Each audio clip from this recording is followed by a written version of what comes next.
MATHSCORE in 5 minutes. Thank you.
Is this where the carpet goes? That's right.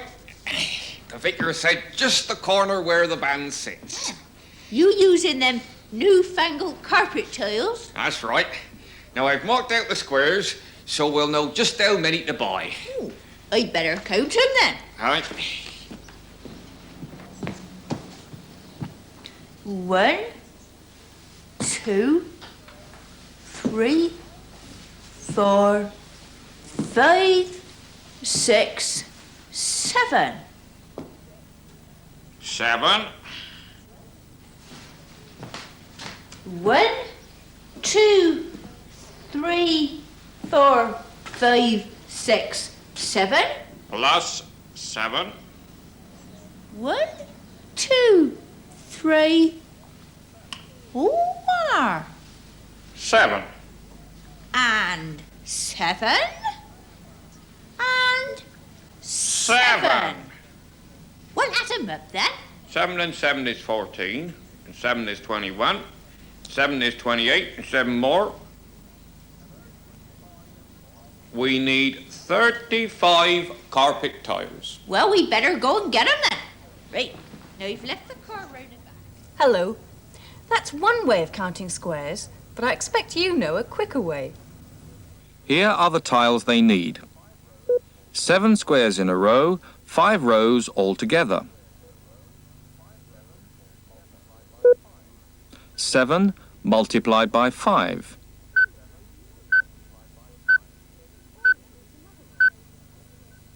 Or look at it another way. 5 squares in a column and 7 columns altogether. That's 5 multiplied by 7.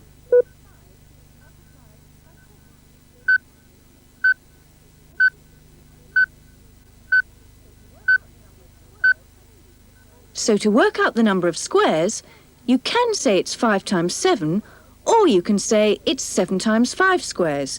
And whichever way you look at it, that's 35. And now it's quiz time.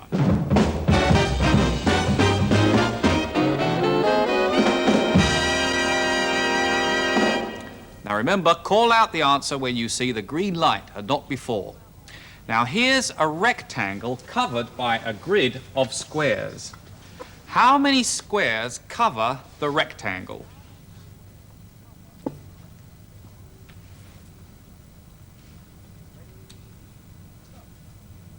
Ready, go.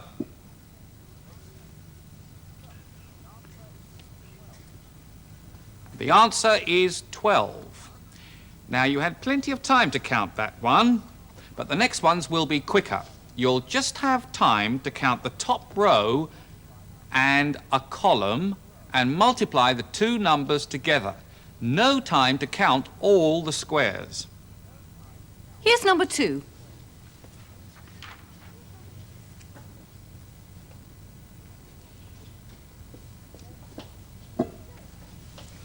Ready, go.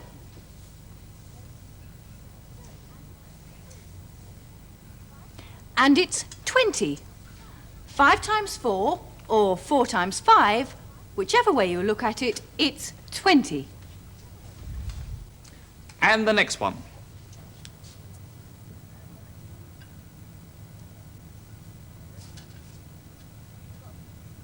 Ready, go.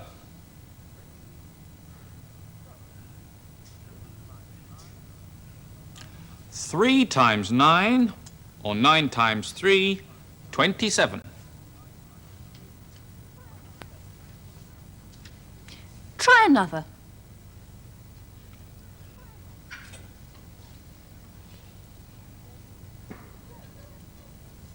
Ready, go.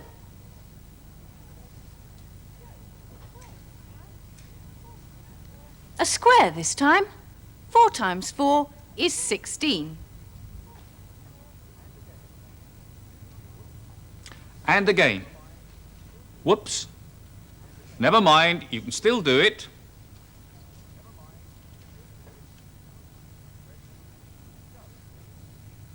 Ready, go.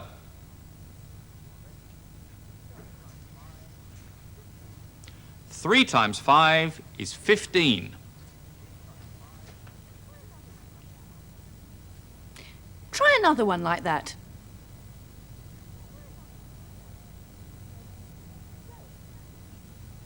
Ready, go.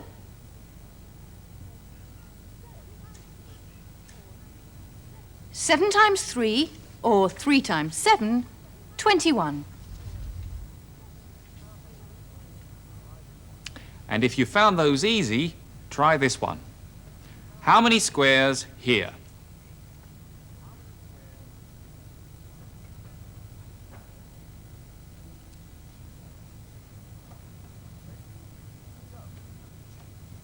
Ready, go.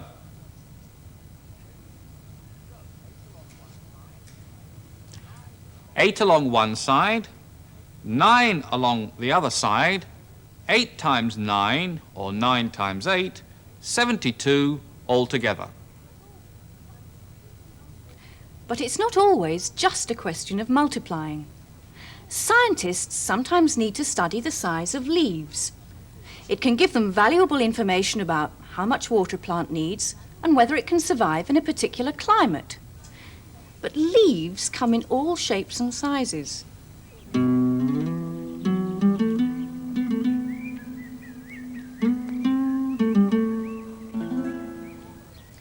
To measure the size or area of a leaf, a scientist uses squares like these square centimetres. That's 1 centimetre along this edge and 1 centimetre along this edge. But here's a problem. Leaves aren't square. We can count these squares, they're definitely part of the leaf area. 2 times 4, that's 8. But 8's less than the total area. This sign means less than. 8 is less than the total area. If we count every square that's got a bit of leaf in it, that's these squares, we've got too much. There are 24 squares like this. We can say the area is less than 24 square centimetres. So the area is somewhere between 8 and 24 square centimetres. But if that's not accurate enough, we can make a good estimate like this. First, count the whole squares covering the leaf. That's 8 square centimetres. Now count any square that's got more than half a leaf in. There's this one, so that's 9 square centimetres. This one makes 10. The next one's less than half, so don't count it. 11, 12, 13, 14, 15, 16, 17, 18 square centimetres. The bits of space that we've counted as well, that's these bits, won't matter, because we've left out these bits of leaf, and they'll have roughly the same area. Rectangles are easier, aren't they? Well, no, not always. This one's causing problems. It won't fit neatly into my square centimetres. I can count all the whole squares. 6 times 3, that's 18. So the area is more than 18. On the number line, I can show it like this. But the area won't be as much as 50. What's the biggest it can be? 40 squares, that's too much. We're counting lots of space as well, so the area will be less than 40. But let's try moving the grid. Now count the dark squares. 7 times 3, that's 21. So the area of our rectangle must be bigger than 21 and smaller than this larger rectangle. That's 8 times 4, that's 32. So the area of our rectangle is somewhere between 21 and 32 square centimetres. But we can do better. Look at the bits left over. These are half squares, but with a bit of rearrangement and doing the same all the way along, that's 26 whole squares. This bit looks like a quarter.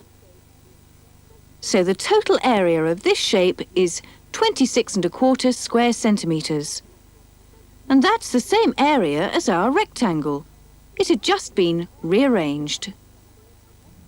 It took quite a lot of rearrangement to be able to measure the area of that rectangle accurately. But rearrangement is often the clue to finding an easy way to measure area. In this next bit of film, you'll see a square rearranged in lots of different ways. But the total area stays exactly the same all the way through.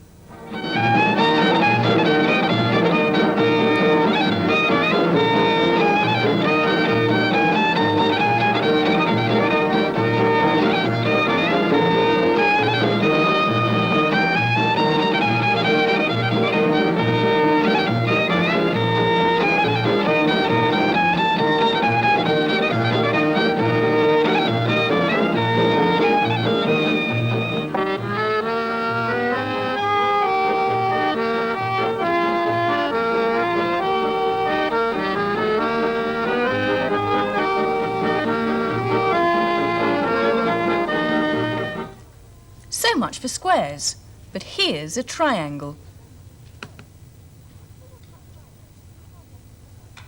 Let's see what happens when we use our method for counting squares on this. Start with these. 2 is less than the area.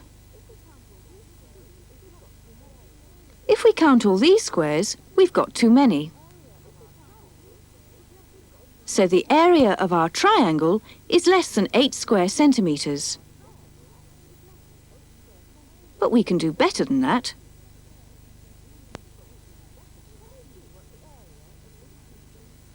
Can you see what the area of this piece is? Here's a clue. And the other piece? What's the area of this? Here's a clue again. The area of the triangle and the area of the rectangle it fits into are closely linked, but we'll leave you to discover just what the connection is after the programme. Now here's something a bit unusual. A grid of squares with 1, 2, 3, 4, 5 rows and 1, 2, 3, 4, 5, 6, 7, 8, 9, 10, 11, 12, 13 columns. 5 times 13, 65 squares. Now remember that result, because when I rearrange the squares like this,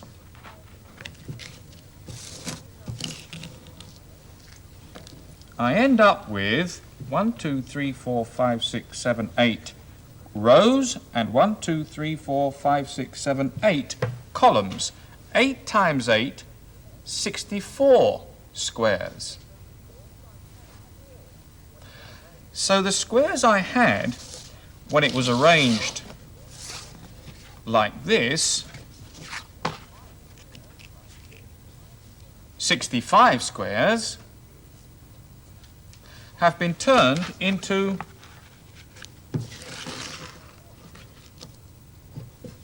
64 squares. Interesting. You can think about that later. I've been looking at some other areas. You've seen square centimetres. Well, here is a square metre. It's 1 metre along each edge, and it's much more useful for comparing larger areas. What can you do with a square metre? Well, it depends what it is. If it's fabric, you can make a skirt.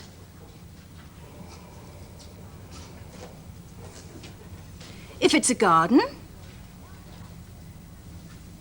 you can grow 9 lettuces. If it's a playground, you can stand 11 children on it. And if it's a piece of paper, you can write down the names of everyone in your school.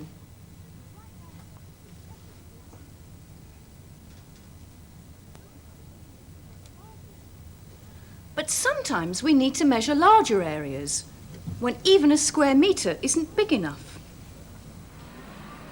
Here's the city of Westminster in London, and this part of it has an area of 500,000 square metres.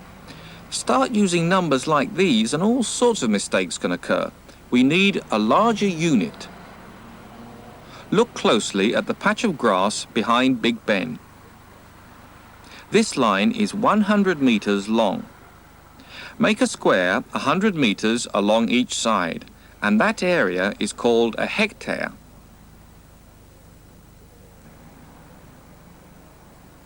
This area is 50 hectares. Hectares are a much better unit for large areas. So, hectares for really large areas, but what about for those small areas when even square centimetres won't do? Look closely at a 1 centimetre square and mark millimetres all along the sides. Join up the millimetres, square millimetres. You're expert at counting squares, so how many square millimetres in a square centimetre?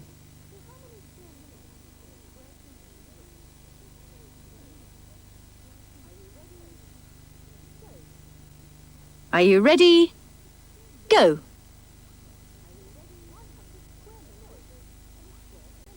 "100 square millimetres in a square centimetre." And in here, I've got an awful lot of square millimetres.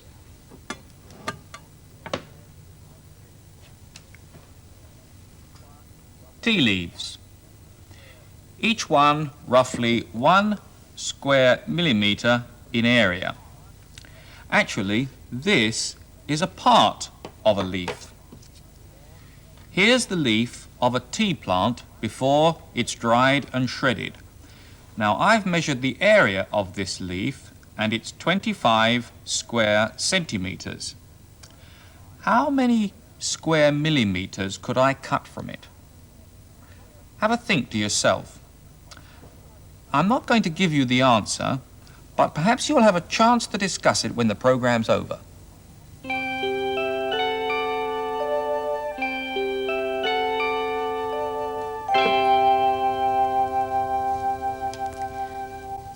And now it's story time.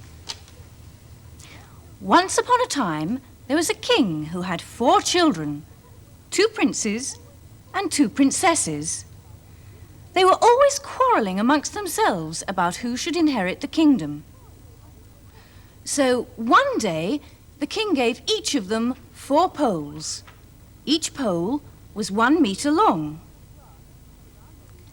For every square metre of grass that you surround with these poles, you shall have £10,000 and a free trip to Blackpool. Now, since none of them had ever been to Blackpool before, you can imagine how very excited they were. Each of them laid down 4 poles to make a square metre. 4 square metres altogether. Then 2 of them had a better idea. They put their 8 poles together to make 3 square metres. And the other 2 did the same to make 6 square metres altogether. And then the third brother had an even better idea. And perhaps after the programme, you can work out how they managed to surround an even bigger area with their poles.